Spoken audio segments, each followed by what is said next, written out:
आपने देखा हो कि आगरा से कंगना रनौत के खिलाफ कई मामले दायर किए गए हैं। यह सभी मामले आगरा के दीवान यानी कि जिला एवं सत्र न्यायालय में दायर किए गए हैं और जो अधिवक्ता हैं वो इस समय हमारे साथ मौजूद हैं। लेकिन इसके इतर होके इन्होंने कंगना रनौत को एक प्रशस्ति पत्र और पसंदा पत्र उनको भेजा है, उसकी उसमें काफी प्रशंसा की है। इस प्रशंसा का क्या कारण रहा और आखिर जिस तरीके से लगातार उनके खिलाफ ये वाद दायर करते रहे हैं वो मामला एकदम अलग है। सीधे बात करेंगे अधिवक्ता से। रमाशंकर जी, जिस तरीके से आपका मिजाज पूरे देश में आज दिखाई दे रहा है कि आप कंगना रनौत के पीछे पड़े हुए लगातार 3-4 बार वो आए भी नहीं है न्यायालय में, नहीं उन्होंने कोई अधिवक्ता पेश हुआ है, अब आपने एक प्रशंसा पत्र, पूरा क्या मामला है?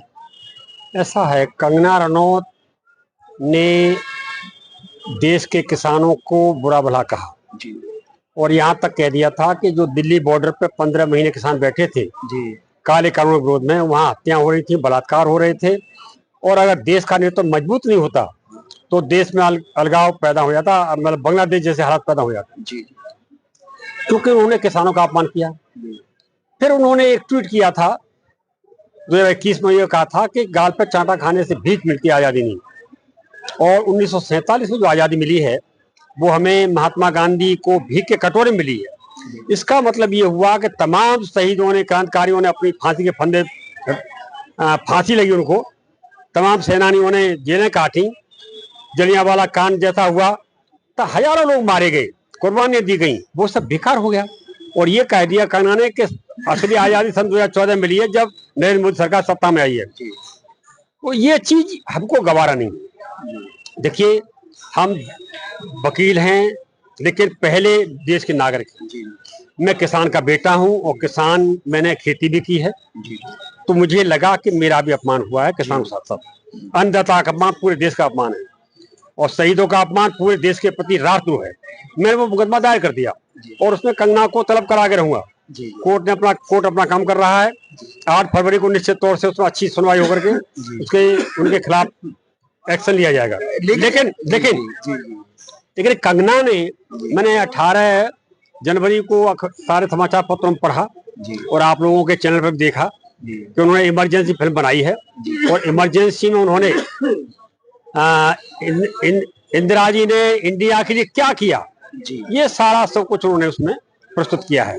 इंदिरा जी चूंकि एक महान व्यक्तित्व रही हैं और आज भी इंदिरा जी के मुकाबले का विश्व में कोई नेता नहीं है। आयरन लेडी के नाम से जानी जाती हैं और देश की 1000 वर्षों में एक नेता के रूप में उनकी पहचान है, उनको खिताब मिला हुआ है, मिलेनियम लीडर। तो इंदिरा जी के उनके व्यक्तित्व को उभार कर फिल्म में निर्माण करके और स्वयं इंदिरा जी का रोल भी निभाया कंगना ने, तो ये काबिल तारीफ है। क्योंकि बीजेपी के खुद प्रधानमंत्री और गृह मंत्री और तमाम जितने भी नेता हैं वो इंदिरा जी को आए दिन अपमानित करते रहते हैं और इंदिरा जी को बदनाम करने की कोशिश करते हैं। लेकिन कंगना ने इमरजेंसी फिल्म बनाकर इंदिरा गांधी के व्यक्तित्व को जनता के सामने रखने का जो अच्छा सराहनीय कार्य किया है, उसके लिए जरूरी है। क्योंकि कंगना से मेरी दुश्मनी नहीं है, दुश्मनी तो उनके विचारों से है, लेकिन उन्होंने जो अच्छा काम किया है तो हमें चाहिए कि ऐसे विचारशील व्यक्तित्व को हम बधाई भी दें। और मैंने सोचा, मैं समझा कि इंदिरा जी के, चूंकि मैं इंदिरा जी का समर्थक रहा हूँ, कांग्रेस का कट्टर नेता हूँ मैं, और नेहरू गांधी परिवार के प्रति मेरी अटूट आस्था है और इंदिरा जी के व्यक्तित्व को उभारना, उनकी प्रशंसा करना, जनता के सामने उनके ऐतिहासिक जीवन को रखना, ये सराहनीय कार्य तो है ही। मैंने इस चक्कर में, इसलिए मैंने कंगना को बधाई संदेश भेजा है। मेरी छोटी बहन, आपको बहुत बहुत धन्यवाद, आपने इतना सराहनीय कार्य किया है कि आपने भाजपा नेतृत्व को दरकिनार करते हुए, उनकी परवाह किए बगैर इस फिल्म का निर्माण किया। रमाशंकर जी, सच बात है, जिस तरीके से आप बार सेशन के अध्यक्ष भी हैं और कंगना ने जो काम किया है इस फिल्म के अंदर, इंदिरा जी की एक अलग ही छवि प्रस्तुत की है, तो आपको नहीं लगता कि भाजपा इसके ऊपर कोई कार्रवाई कर सकती है इस मामले के अंदर? जी, वैसे तो चाहिए ये कि कंगना ने कोई गलत काम नहीं किया जी। कंगना ने वही फिल्म में दिखाया है जी जो इंदिरा जी का व्यक्तित्व था जी। कहीं 1-2 बात हो सकता है जी। और देखिए, इंदिरा जी हो या हम हो, कोई देवता तो है नहीं। जी। कहीं ना कोई छोटी मोटी भूल किसी से कहीं राजनीति में हो जाती है। जी। लेकिन फिर भी कंगना ने इतना अच्छा दिखाया, बता रहे हैं समाचार पत्र कि उन्होंने इंदिरा जी के व्यक्तित्व को उभारा है।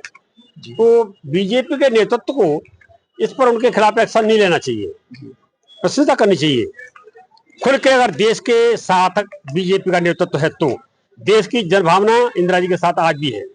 आज भी देश की जनता, आज देश का जनमानस इंदिरा जी के नाम पर वाह वाह करता है कि कोई नेता थी और उनके किए हुए काम, उनके किया हुआ त्याग देश के लिए आज एक मिसाल बना हुआ है। जिस तरीके से कंगना को कोर्ट में घसीटने को लेकर लगातार उनको नोटिस थमाए जा रहे हैं, हिमाचल प्रदेश में उनके निवास तक नोटिस चस्पा किए गए हैं। फरवरी में एक बार फिर उसको लेकर हियरिंग है। रमाशंकर लगातार उसमें मुख्य भूमिका निभाते हुए दिखाई देते हैं। वहीं दूसरी तरफ रमाशंकर पूर्व प्रधानमंत्री इंदिरा गांधी के ऊपर फिल्माई गई फिल्म को लेकर उन्होंने जो किरदार निभाया है उसमें उन्होंने मुख्य भूमिका निभाई है, उसको लेकर उन्होंने उसकी प्रशंसा की है। जिस तरीके से उन्होंने अभिनय दिया है इमरजेंसी को लेकर, बहुत उसकी प्रशंसा की जा रही है। उसी को लेकर उन्होंने पत्र जारी किया है और कंगना रनौत को लेकर काफी सराहना की उस पत्र के अंदर।